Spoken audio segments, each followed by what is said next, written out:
Hi, my name is AK and you're watching the Swashbuckler's Arsenal.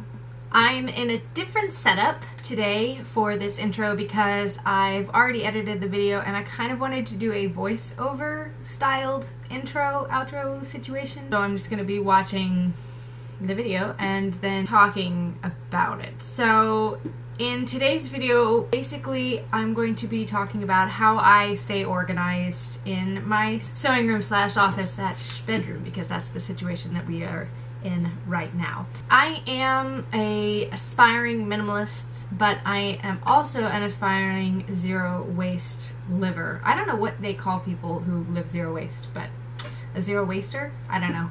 Because of those two worlds colliding, I run into a couple of issues because I make clothes that are zero waste. And what that means is that I'm constantly collecting things like zippers and buttons and snaps and fabric and all of that stuff. I'm collecting because I can't just go to the store and buy those things when I have a customer or when I want to make something. I have to have had those things already, because you can't just go to a thrift store and get the color fabric that you're looking for. Usually you can't find that. So because of that, I collect or hoard stuff. And that means that I accumulate a lot of things and I need to have places to put them to keep a kind of minimalist space.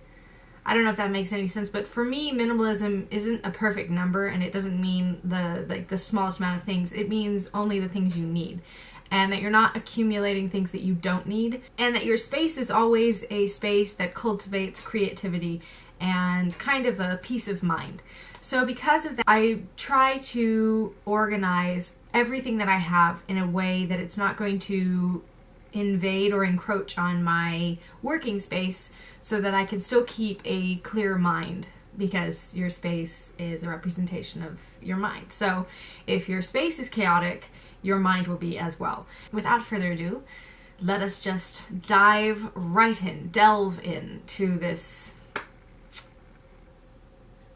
video. First thing that I do when I'm organizing my space is sort slash declutter. The first thing you're going to want to do is get rid of a bunch of stuff that you don't need. Again, as a hoarder, I know that I need to only keep stuff that I will actually use. So a lot of times I'll keep something just because I wasn't sure if I'd use it. But if I go about like a year without ever coming up with a project to use that, then it needs to go in the recycle or, you know, get given to somebody else.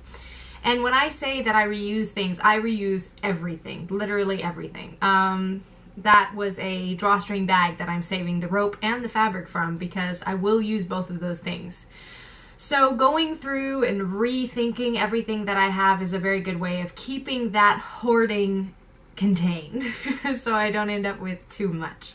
It drastically helps to keep things in sight. If you're putting things in bins that aren't see-through, or in boxes, or in, you know, containers, whatever. If you can't see it, that's extremely dangerous for the minimalist, because you'll forget what you have and you'll accumulate even more. So for me, I like to keep things in clear containers so that I know what I have. And I've never been the person to go out and buy something unless I've like searched my entire collection for it, because I really don't like spending money. So when it comes to things like zippers and buttons and stuff like that, I will search everywhere to see if I have what I need before I go out and buy it. And that's a very good habit to get into if you are a minimalist. The next thing we're going to talk about is fabric. The first section of that is going to be your bigger, major pieces of fabric. And what I like to do with those is I like to color coordinate them and then fold them and put them on shelves, not buckets. Again, keep things in view, in sight. Not only is this good because you know what you have, but it's also such a great way to stay inspired. I get inspired by fabric more than anything else. So, you know, seeing the different textures and seeing what you have is a really, really great way to get inspired, and also kind of keep you from buying more again, because if there is anything that I will go out and buy more of, it's fabric. And if you guys would like to know where I get my fabric, staying zero waster, zero waste living style, whatever you call somebody who's zero waste, I did do a video on that and it will be in the iCard. The next section of fabric is scraps. Scraps are the hardest things to organize. And for me, they are the number one thing that I accumulate the fastest. And that is because I keep 100% of my scraps, because my company, the Swashbucklers Arsenal, is 100% zero waste. And so because of that, everything that, from threads to scraps to mock-ups, we keep everything. So I accumulate that very quickly, so organizing it is very important. The first thing that I did was I found these 3 bins from our local thrift store. I don't remember, I think they were like $4 for all 3 of them. They was a really great price. And I'm putting my larger sized scraps. These scraps I reuse as mock-up fabric, so I'll use them to cut out bodices or, you know, sleeves and stuff. The 3rd bin I chose to put clothes in. These clothes I will be reusing as fabric. This happens a lot when I find a garment that has a particular material that is hard to find in material form. In like, you know, like finding fabric at the thrift store or something like that. It's like wool or a floral design on a blouse or something like that. I will keep those to make garments out of. To make garments out of garments. The next way I organize my scraps is actually the scrap size down from what I use mock-ups. This is about a medium size, and these I make clothes out of. I piece all of these scraps together and make what I call scrap projects. And I organize these by color, and then I store them in either bins, or another great way to store them is actually in drawers. I separated my dresser. I have a pretty big dresser, so I put my clothes in one side of it, and then I emptied out the other side and stored my medium-sized scraps in there. And it's a really, really great way to see what you have, and just organizing by color is the number one tip I would highly recommend. It helps a lot, especially when you're making scrap projects, because scrap projects are very color coordinated. Otherwise, it would look very crazy. So just having a really easy go-to place to find what I'm looking for is excellent. The 3rd and final way that I organize my scraps is actually with a dirty clothes hamper. Now this is before I color coordinate, and instead I organize by size. So size small, we sew together and make fabric out of, like this. And actually we're redoing, this was our first attempt at doing this, and I found another person who actually does this. I had no idea anybody else had this idea already. Zero Waste Daniel. And the way he does it is much better and kind of my original thought, and then I went with this, so I'm definitely going to revert to the way he does it. But this was our first attempt. And if you want to see how we made this, there's also a video on that, and that will be in the card above. So that's size small. Again, size medium is the next size up, which I sew together to make scrap projects, which I'll put on the screen now. And then, again, the larger size scraps I use in mock-ups. And so first I organize them by size in the hamper, and then I organize them by color later. The second item that I accumulate the most of is notions. Things like zippers, buttons, snaps, trimmings, and stuff like that. That I accumulate very quickly. Not only are they pretty easy to find, they are also very small, and so they kind of just like get everywhere. So they're very hard to organize. So I put together a couple of things that I do to keep my notions organized. Number 1 is putting them in drawers. Drawers are probably the best place to put things like this. I got this drawer set from Walmart, I think, and all the stuff that I can remember will be linked down below. And basically what I did was I just kind of separated by categories. So like things like straps, buckles, I'm trying to think, elastic, Velcro, bias tape, and then obviously things like trimmings and buttons and snaps and stuff like that. All of those went into this drawer set. So when I need something, I know exactly where to get it, and it's usually right there. So I know exactly where to go for the things that I need.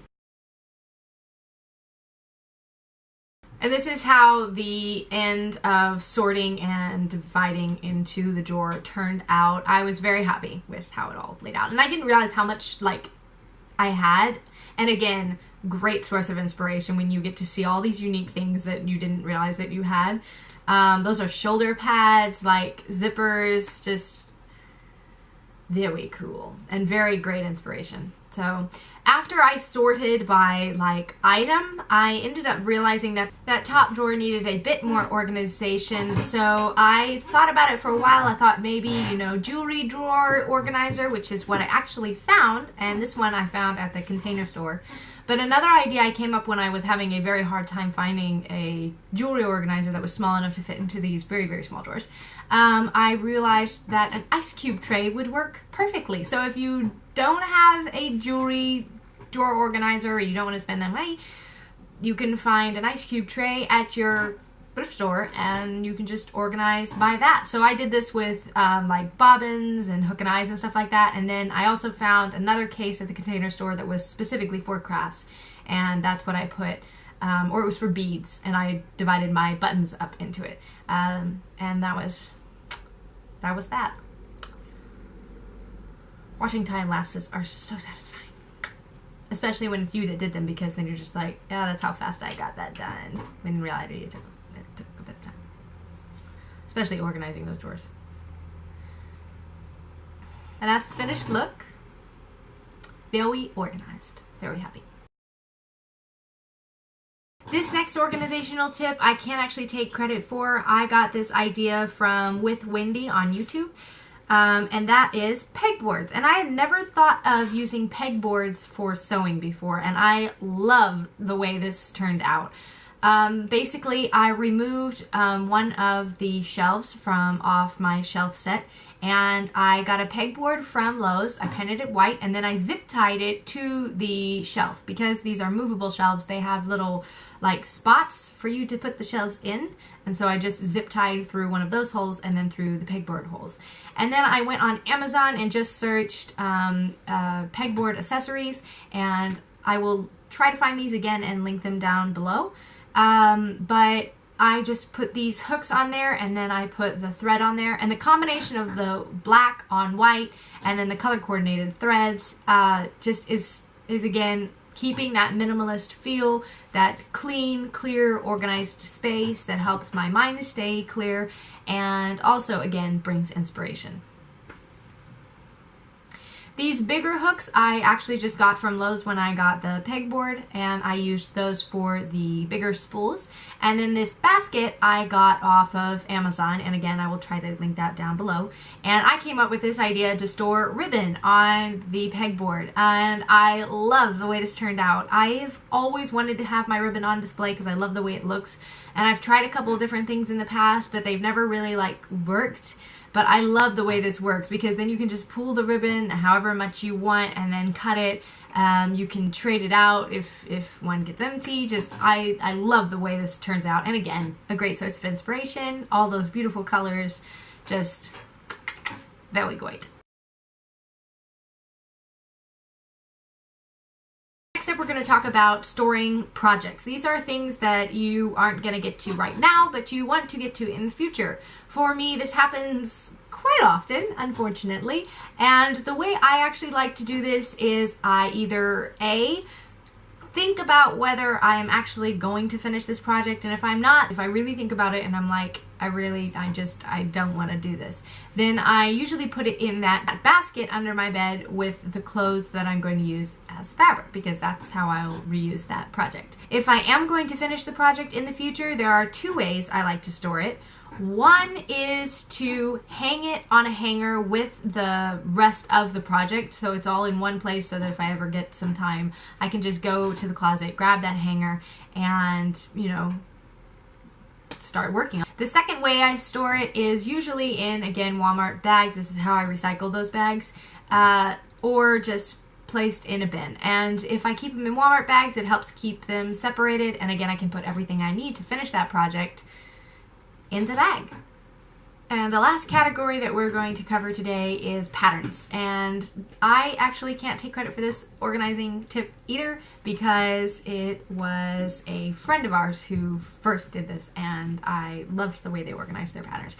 For me, patterns are another thing I accumulate because I make things from scratch, but I use patterns as the building blocks. If you'd like to see that video, well, actually it hasn't come out yet, so stay tuned, and I will have a video soon of from start to finish my design process. And I use patterns as building blocks to get me from you know, sketch to the actual product. So the way that I organize patterns is actually numerically.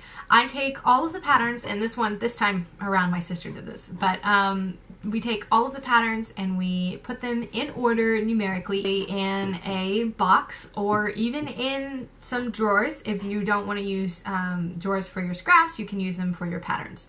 And then after putting them in order numerically in a box, the way we actually find our patterns is we take the pattern bag that they're in and we put them in sheet protectors and put them in notebooks. But instead of organizing them numerically in the notebooks, we organize them by like category. So we have one notebook for women, we have one notebook for children, we have one notebook for men's, and then in each of those notebooks we organize by like bottoms, tops, and then like vintage, you know, and then what era, because we do a lot of vintage style things. And then if we want to find them, it's just like it is in Joann's or Hobby Lobby or anywhere else where they sell patterns.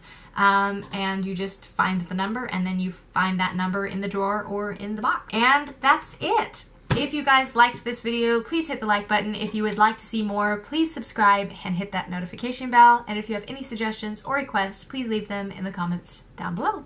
Until next time, bye!